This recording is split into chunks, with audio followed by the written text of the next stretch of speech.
쿠팡 사태로 16만 5천 명의 정보가 추가로 유출된 사실이 민관 합동조사에서 드러났습니다. 셀프 조사 뒤 3천 명이라며 축소에 급급했던 쿠팡이 그 뒤에 돌연 태도를 바꿨습니다. 전체 유출 규모가 한국 정부 발표대로 약 3,400만 명이라고 인정했습니다. 갑자기 꼬리를 내린 이유가 뭔지 임지수 기자가 취재했습니다.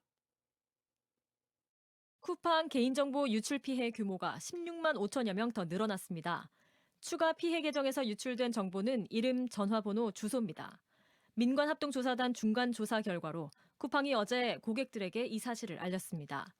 지난해 12월 쿠팡은 중국 현지에서의 셀프 조사 결과를 발표하며 사태의 심각성을 축소했다는 비판을 받았습니다.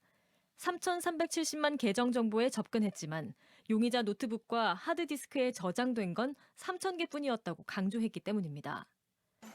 그런데 이게 굉장히 좀 저는 위험한 발언이라고 생각을 합니다. 근데 3천 건이 과연 삭제됐으면 어디에 저장이 돼 있고, 만약에 클라우드에 저장돼 있으면 이거 삭제했으면은 찾기도 힘들고 이거. 그런데 3,000건 저장만 강조하던 쿠팡이 16만 5천 건 추가 유출이 밝혀지자 태도를 바꿨습니다. 애초 정부 발표대로 3,370만 건이 유출된 게 맞고 이번 16만여 건을 합치면 약 3,400만 건이 유출됐다는 겁니다. 쿠팡은 3천 건만 유출됐다고 말한 적은 없다는 입장이지만 불완전한 정보로 사건을 축소하고 소비자를 호도했다는 비판이 나옵니다. 심지어 쿠팡 청문회를 열기로 한 미국 하원이 보낸 해롤드 로저스 쿠팡 대표 소환장에도 유출 규모는 3천 건이라고 적시돼 있습니다. 미국에서 한국 정부가 작은 유출 규모를 가지고 미국 기업을 차별한다는 식의 프레임을 만드는 데 성공한 겁니다. 지금 미국에서는 다 3,000건으로 알고 있는 것 같아요. 3,000건 가지고 왜 이렇게 우리 시민을 괴롭히느냐, 이렇게 작전이 성공했다, 이렇게 이제 만족해하고 그러는 게 아닌가 싶어요. 반면 민관 합동조사가 속도를 내자 한국에선 뒤늦게 정부 발표가 맞다고 하며 처벌 수위를 낮추려는 게 아니냐는 지적도 나옵니다. 미국 하원의 법사위도 로저스 대표에게 청문회에 나와서 증언하라고 통보했습니다. 그런데 그 청문회의 성격이 쿠팡 쪽에 많이 기울어 있습니다. 한국 정부가 미국 기업인 쿠팡을 차별 대우한다는 건데 소환장까지 공개했습니다. 쿠팡 측의 로비 결과라는 해석이 나옵니다. 미 하원 법사위가 해롤드 로저스 쿠팡 한국 임시대표에게 보낸 소환장 서한입니다. 오는 23일 열리는 청문회에 출석하라며 법률 준수 여부와 관련해 쿠팡과 한국 정부 사이에 오간 통신 기록을 제출하라고 요청했습니다. 쿠팡 측은 하원 법사위 조사에 전적으로 협조하겠다고 밝혔습니다. 미 의회에서 쿠팡 사안을 단독으로 다루는 청문회가 열리는 건 처음입니다. 정부 고위 관계자는 이번 청문회에 대해 쿠팡 측의 로비로 빚어진 일이라고 평가했습니다. 실제 앞서 JTBC는 이번 청문회를 주도한 짐 조던 법사위원장의 정책 전략 수석 등을 지낸 측근이 쿠팡 측 로비스트로 활동해온 사실을 보도한 바 있습니다. 특히 조던 위원장이 이끄는 법사위 측은 트럼프 대통령의 관세 재인상 방침이 한국 정부의 쿠팡 홀대 때문이라고 주장하기도 했습니다.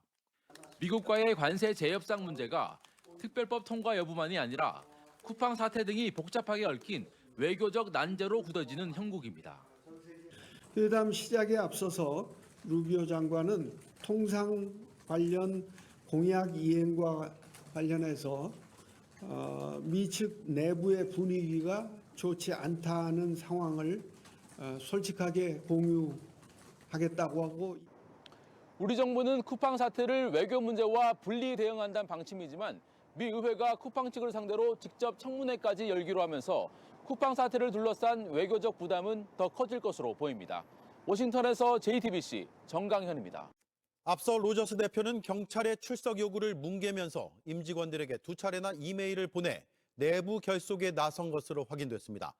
고객 감동이 유일 가치, 99원 생리되는 쿠팡 리더십 그 자체라며 여론과 동떨어진 자화자찬을 이어갔습니다. 박수영 기자가 취재했습니다. 경찰의 세 차례 출석 요구에도 묵묵부답이었던 지난 20일, 해롤드 로저스 쿠팡 대표가 임직원들에게 첫 이메일을 보냈습니다. 대규모 개인정보 유출 사태를 인지한 지 2달이 지난 시점이었습니다. 로저스 대표는 고객 감동만이 이 모든 상황 속에서도 가장 중요한 단 하나의 가치라고 강조합니다. 보상책으로 내놓은 5만 원 쿠폰을 놓고 고객 기만이라는 비판이 거셌던 여론과 동떨어진 메시지였습니다. 저도 저 보상안을 보고서 정말 화가 났습니다. 이용자 네트워크를 이용해서 확대하려고 정보 유출 사건을 활용한 거예요. 네. 그 뒤로부터 보름여 뒤인 어제 경찰 재소환을 하루 앞두고 로저스 대표는 두 번째 이메일을 보냈습니다. 케빈 워시 쿠팡 INC 이사가 미 연방준비제도 차기 의장 후보로 지명됐다며 6년 넘게 쿠팡과 성장을 함께해온 인물임을 내세웁니다. 자화자찬은 여기서 그치지 않았습니다. 성공 사례를 나누고 싶다며 쿠팡이 판매한 99원 생리대를 언급합니다. 이재명 정부가 강조한 물가안전 기조에 발맞춰 기획한 상품이 큰 호응을 얻었다며 이것이 쿠팡을 만든 리더십 원칙 그 자체라고 치켜 세웁니다. 쿠팡이 한국에서 거의 대다수 매출이 나오는데 시장을 잃고 직원들마저 흔들리면은 쿠팡 자체가 뿌리쳐 흔들리기 때문에 안심용으로 좀 하는 메시지 같아요. 쿠팡 이용자 이탈이 현실화되자 정부 시책에 맞추고 직원들의 민심을 사려 한다는 분석이지만 미국 정가에서 로비하는 이중 태도를 보면 쿠팡의 진정성을 둘러싼 의심은 쉽게 가라앉지 않고 있습니다. JTBC 박소연입니다. 오는 23일 미국 하원에선 쿠팡 청문회를 열 예정입니다. JTBC 취재진은 쿠팡 임직원들이 이번 청문회를 여는 법사위원 측에 정치 자금을 납부해온 사실을 포착했습니다.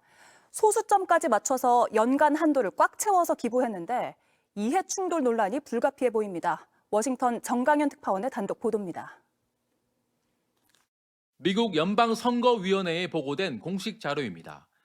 쿠팡이 설립한 정치자금 기구 쿠팩이 조성한 정치 후원금 내역이 상세히 기록돼 있습니다. JTBC가 지난해 전체 자료를 입수해 분석해봤습니다. 쿠팡 임직원 다수가 소수점까지 똑같은 금액을 반복적으로 납부한 정황이 확인됩니다. 지난 1년간 개인별 정치자금 법정 한도인 $5,000에 육박하는 돈을 냈습니다. 쿠팡 창업자인 김범석 의장을 비롯해 핵심 임원, 중간 관리직과 실무 인력까지 직급별로 차등 납부한 내역도 파악됩니다. 여기엔 쿠팡의 한국 임시대표 해롤드 로저스도 포함됐습니다. 로저스 대표는 오는 23일 미 하원 청문회에 증인으로 출석할 예정인데 매달 빠짐없이 정치 자금을 납부해 연간 $4,980에 달합니다. 쿠팡 임직원들이 대거 참여해 조성된 정치 자금의 일부는 이번 청문회를 주최하는 미 하원 법사위 소속 공화당 데럴 아이사 의원의 선거 자금으로 흘러갔습니다. 쿠팩 자금 $5,000를 후원받은 아이사 의원은 앞서 한국 정부가 쿠팡을 홀대한다며 공개적으로 문제 삼은 인물입니다. In fact, use their market power to stop you. That is what's going on often with our closest allies. 청문회 증인으로 나서는 쿠팡 측 핵심 인사가 참여한 정치자금 일부가 청문회를 여는 법사위원 측으로 전달됐다는 점에서 이해 충돌 논란으로 번질 수 있다는 관측이 나옵니다. 특히 아이사 의원의 측근은 쿠팡 측 로비스트로 활동한 것으로도 파악됐습니다. 해당 로비스트는 앞서 하원 법사위원장의 측근으로도 확인된 만큼 쿠팡과 미 의회 간 연결고리를 둘러싼 논란은 더 확산될 것으로 보입니다. 미국 투자회사들이 쿠팡 개인정보 유출 사건에 대한 한국 정부 대응을 문제 삼아 법적 이의를 제기했습니다. 미국 투자회사인 에이브럼스 캐피털과 두라블 캐피털 파트너스, 폭스 헤이브는 현지 시간 11일 국제 투자 분쟁 중재 절차에 착수하겠다는 의향을 한국 정부에 통보했다고 밝혔습니다. 앞서 쿠팡 지분을 보유한 그린옥스와 알티미터도 해당 절차에 착수하겠다는 의향서를 보냈습니다. 이들은 쿠팡을 겨냥한 선별적인 법 집행 등으로 수십억 달러에 달하는 손실을 봤다고 주장하고 있습니다. 하지만 한국 정부는 이번 사태에 적법하게 대응하고 있으며 미국 기업에 대한 차별 대우는 없다는 입장입니다. 총리님, 질문 드리겠습니다.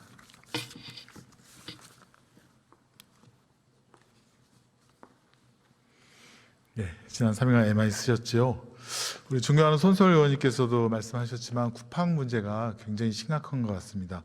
개인정보 유출 자료화면 1번을 보시면 거의 역대급이지 않습니까?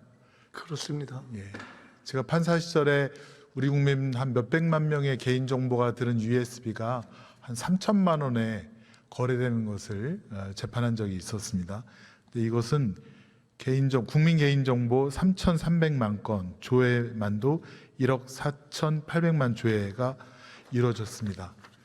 근데 여기서 주목할 것은 유출 용의자가 성인 용품을 주문한 국민 3,000명을 선별해서 쿠팡에 구매 내역을 가지고 있다, 이 정보를 유출하겠다라고 하는 협박으로 뭔가 이득을 취하려고 했던 것입니다. 여기 3,000명이라는 것에 좀 주목을 하고 싶은데요. 그럼 이 소싱을 했다는 거 아니겠습니까? 어떻게 보시나요? 네, 그렇습니다. 예. 말씀하신 것처럼 전반적인 총 규모에서부터 내용에 이르기까지 거의 역대급이라고 생각합니다. 네, 3,300만 명의 국민들 중에 성인 용품을 주문한 3,000명을 소싱해서 그런 것이죠. 따로 리스트를 만들어 갖고 예. 그 사람들의 주소라든가 성명이라든가 전화번호를 다 알고 있으니 쿠팡에다가 돈을 안 내면 이 사람들을 오픈시켜서 쿠팡을 곤란하게 하겠다. 이 정도면은 거의 우리 국민의 엄청난 양의 개인 정보가 범죄 집단에 의해서 이용되고 있다라고 해서 저는 그것을 간접적으로 느꼈는데요. 이것에 대한 대비도 함께 해주셔야 된다라고 보여집니다. 어떠십니까? 네, 그렇습니다. 전체적으로 조사와 수사 과정에서 그냥 조사와 수사뿐만이 아니라 당연히 이런 것이 재발 안 되게 하기 위한 각종 대비책을 함께 각 기관이 하고 있습니다.